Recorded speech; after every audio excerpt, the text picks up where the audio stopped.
पार्वती जी के 3 प्रश्न। पहला प्रश्न, बुढ़ापे में दुख क्यों मिलता है? और दूसरा प्रश्न, बुढ़ापा मनुष्य को क्यों आता है? और तीसरा प्रश्न, बुढ़ापे में सुख कैसे मिले? तो आज का प्रश्न है, बुढ़ापे में दुख क्यों मिलता है? मित्रों, वीडियो शुरू करने से पहले मेरा आपसे ये निवेदन है कि चैनल के लिए सब्सक्राइब कर लें और बेल आइकन को अवश्य प्रेस कर दें। दोस्तों, एक बार भगवान शिव और पार्वती भ्रमण करने के लिए कैलाश पर्वत पर निकले तो पार्वती माता की निगाह बूढ़े व्यक्तियों के ऊपर पहुंचती है तो क्या देखती हैं कि बुजुर्गों की बेकदरी हो रही थी। लोग उनको खाने के लिए नहीं पूछ रहे थे, उनकी संतानें उनको ठोकरें मार रही थी, उनकी बेकदरी हो रही थी, उनको सम्मान नहीं मिल रहा था।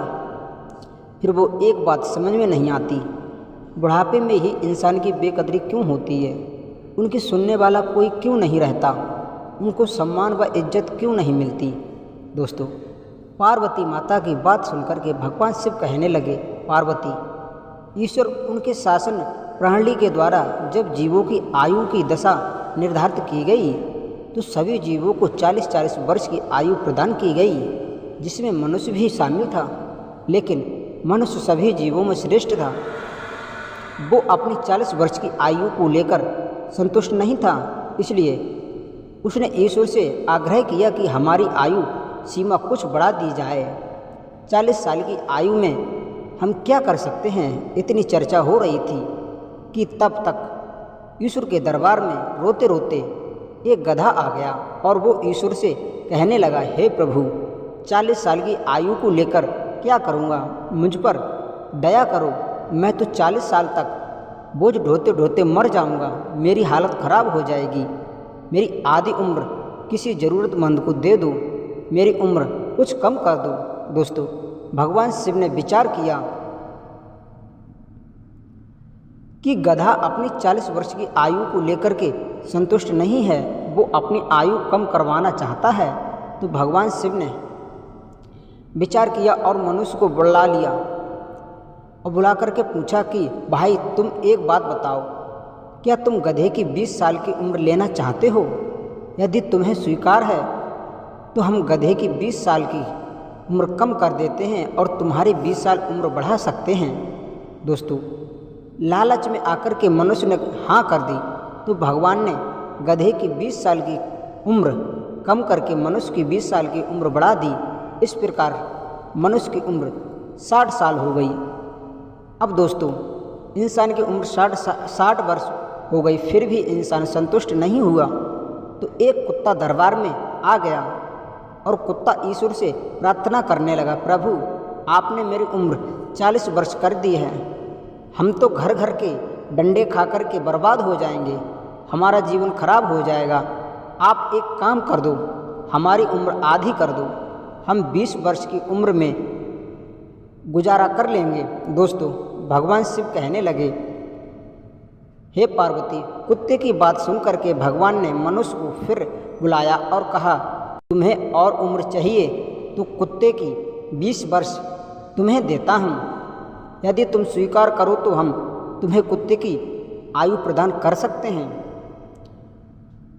मनुष्य ने तुरंत हाँ कर दी तो भगवान ने क्या किया?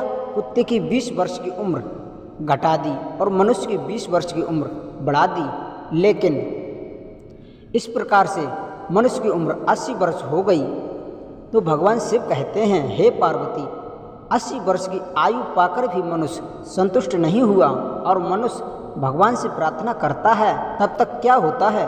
उसी दरबार में एक उल्लू आ जाता है, भगवान से प्रार्थना करता है, हे प्रभु, मेरी भी उम्र घटा करके 20 वर्ष की कर दो, हम 40 वर्ष का जीवन जीना नहीं चाहते।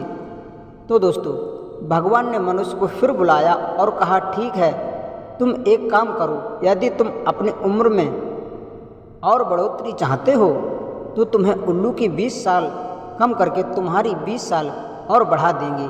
यदि तुम उल्लू की 20 वर्ष की उम्र चाहते हो तो तुम हाँ कर दो तो हम तुम्हारी 20 साल उम्र और बढ़ा देते हैं। दोस्तों, मनुष्य के मन में फिर लालच आ गया और उसने हाँ कर दी तो भगवान ने उल्लू की 20 वर्ष की उम्र कम कर दी और मनुष्य की 20 वर्ष की उम्र बढ़ा दी। दोस्तों, इस प्रकार से मनुष्य की उम्र जो भी थी वह 100 वर्ष की हो गई। तो दोस्तों, भगवान शिव कहते हैं, हे पार्वती, जब मनुष्य की उम्र 100 साल की हो गई तो मनुष्य अपने आप को गौरव महसूस करने लगा, पर वो ये भूल गया कि दूसरों की ज़िंदगी जीना इतना आसान नहीं है। सच में देखा जाए तो 40 साल तक ज़िंदगी सही मायने रखती है। जो वास्तव में मनुष्य अच्छे ढंग से जीना चाहते हैं उसके बाद तो केवल ज़िंदगी जियो या ना जियो। जब मनुष्य अपनी 40 साल की उम्र पूरी कर लेता है तो उसको 20 वर्ष जो गधे की उम्र प्रदान की गई थी उसका नंबर आ जाता है। यानी मनुष्य के जीवन में दूसरे की ज़िंदगी जीने का समय आता है और इस प्रकार मनुष्य 40 साल की ज़िंदगी जीने के लिए और जीने के बाद में फिर उसका जीवन बेकार सा हो जाता है। उसका बोझ और अपनी पत्नी बच्चों का बोझ गधे की तरह मनुष्य को ढोना पड़ता है और मनुष्य को उसका नंबर आ जाता है। यानी मनुष्य के जीवन में दूसरे की ज़िंदगी जीने का समय आ जाता है और इस प्रकार से मनुष्य 40 साल की ज़िंदगी जीने के बाद में फिर उसका जीवन बेकार सा हो जाता है।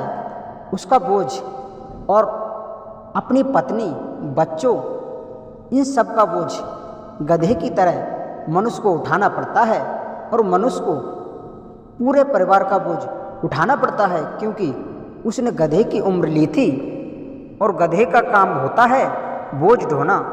बुजुर्गों की दवा, बच्चों की पढ़ाई और शादी विवाह और कई तरह की जिम्मेदारियां बढ़ जाती हैं।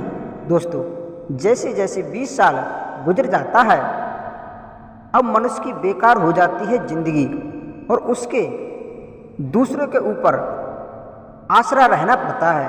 अब भगवान शिव कहते हैं, हे पार्वती, इस प्रकार जब मनुष्य 60 वर्ष की अवस्था को पूर्ण कर लेता है तो फिर शुरू होती है कुत्ते के द्वारा दी गई जिंदगी, क्योंकि मनुष्य जब 60 वर्ष की अवस्था को पार करता है तो फिर मनुष्य को समझाओ कुछ और, वो कुछ और करता है और वो सही बात समझने को तैयार नहीं होता।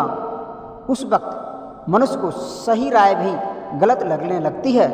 कुछ भी बोलो कोई सुनने वाला नहीं होता।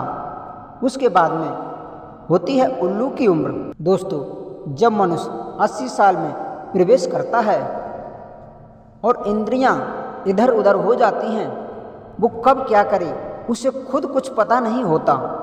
कानों से कम सुनाई देता है और आंखों से कम दिखाई देता है। कुछ बोलता है, कुछ सुनता है और वो उल्लू की तरह बैठा बैठा देखता रहता है। अब कौन उसे पानी देगा, अब कौन उसे रोटी देगा, कब कौन उसे स्नान कराएगा, कब कौन उसके कपड़े साफ करेगा। लेकिन जो परिवार वाले होते हैं वो उस बुजुर्ग को अपना हिसाब से चलाते हैं और बुजुर्गों को सम्मान तभी मिलता है जब वो अपने परिवार और बच्चों के हिसाब से चलता है। यदि वो अपने हिसाब से चलेगा तो वो उल्लू की तरह बैठा बैठा देखता रहेगा, उसको सम्मान नहीं मिलेगा। दोस्तों, भगवान शिव की बात सुनकर के माता पार्वती कहने लगी, हे प्रभु, ऐसा कोई उपाय नहीं है जिससे बुढ़ापे में मनुष्य की बेकदरी ना हो और वो सम्मान पा सके, उसका बुढ़ापा अच्छी तरह से गुजर जाए। दोस्तों, पार्वती की बात सुनकर के भगवान शिव कहने लगे, हाँ पार्वती, बुढ़ापा अच्छी तरह कट सकता है, लेकिन उसके लिए उसे 40 वर्ष की जो उम्र मिली है उसमें कुछ अच्छे कार्य करने होंगे, जैसे अपने चरित्र को अच्छा रखें। बुढ़ापे में कुछ साथ ना दे, लेकिन यदि आपका चरित्र अच्छा है तो लोग आपका अवश्य साथ देंगे और आपका साथ कभी नहीं छोड़ेंगे। ईश्वर चरित्र में नहीं, चरित्रहीन में वास्ता रखता है। जो बुढ़ापे में लोग आपकी ज़िंदगी करेंगे, इज्जत करेंगे, इसलिए आपकी अवस्था 40 वर्ष की रहे तो कभी भी घमंड ना करें। काम छोटा या बड़ा नहीं होता। जवानी में अक्सर व्यक्ति बड़े पद पे आने के बाद में दूसरों को छोटा समझने लगते हैं और यह गलती इंसान को कभी नहीं करनी चाहिए, क्योंकि एक आम आदमी बड़े राजा को बर्बाद कर सकता है। उसके अलावा आप दूसरों के मददगार बने। यदि आप लोगों की मदद करेंगे तो आपका कल सदा सुख में रहेगा। सामर्थ्य के अनुसार आपको दूसरों की मदद करनी चाहिए। मदद करने से ना आपका कुछ बिगड़ेगा और बल्कि आपका अच्छा होगा, बल्कि आपका कल भी सुधर जाता है और बुढ़ापे में लोग आपका सम्मान करते हैं। इसके अलावा मनुष्य की उम्र जब तक 40 वर्ष की बाकी रहे तब तक उसे किसी के साथ में भेदभाव नहीं करना चाहिए। भेदभाव अपनों के बीच में दूरियां बनाता है। इससे आपका कभी भी भला नहीं हो सकता। इससे चापलूस लोग जरूर खुश हो सकते हैं, लेकिन वक्त पड़ने पर आपका कोई साथ नहीं देगा और वो उल्लू की तरह ऐसे ही निहारता रहता है, उसकी कोई कदर नहीं करता। तो दोस्तों, इस कहानी से हमें यह सीख मिलती है, यदि आप और हम ये चाहते हैं कि बुढ़ापे में हमारे परिवार वाले हमारा सम्मान करें, तो हमें और आपको अपने चरित्र को उज्जवल बनाना होगा। यदि हम किसी पद पर नौकरी करते हैं तो हमें घमंड नहीं करना चाहिए। हमें अपने पद पर पैसों का कभी घमंड नहीं करना चाहिए। और इसके अलावा यदि आप अपनी 40 वर्ष की उम्र में आप दूसरों की मदद करेंगे तो निश्चय ही आपका परिवार आपके साथ खड़ा रहेगा, दुनिया आपके साथ होगी। यदि आप अपने परिवार में भेदभाव करेंगे तो कभी भी जीवन में आपको बुढ़ापे में कभी सुख नहीं मिल पाएगा। आपका परिवार आपसे दूरियां बनाए रहेगा और आपसे दूर हो जाएगा और आप उल्लू की दी गई उम्र को जब भोगेंगे तब उल्लू की तरह बैठे बैठे चारों तरफ देखते रहेंगे, कोई आपको पानी तक नहीं पूछेगा। तो दोस्तों, इस कहानी से हमें बहुत कुछ सीख मिलती है। जैसा कि आपने इस कहानी में सुना कि 20 वर्ष उल्लू की होती है, वैसे ही हमें बुढ़ापे में भोगना पड़ता है। दोस्तों, मिलते हैं अगली वीडियो में। तब तक के लिए जय श्री कृष्णा, जय श्री राधे।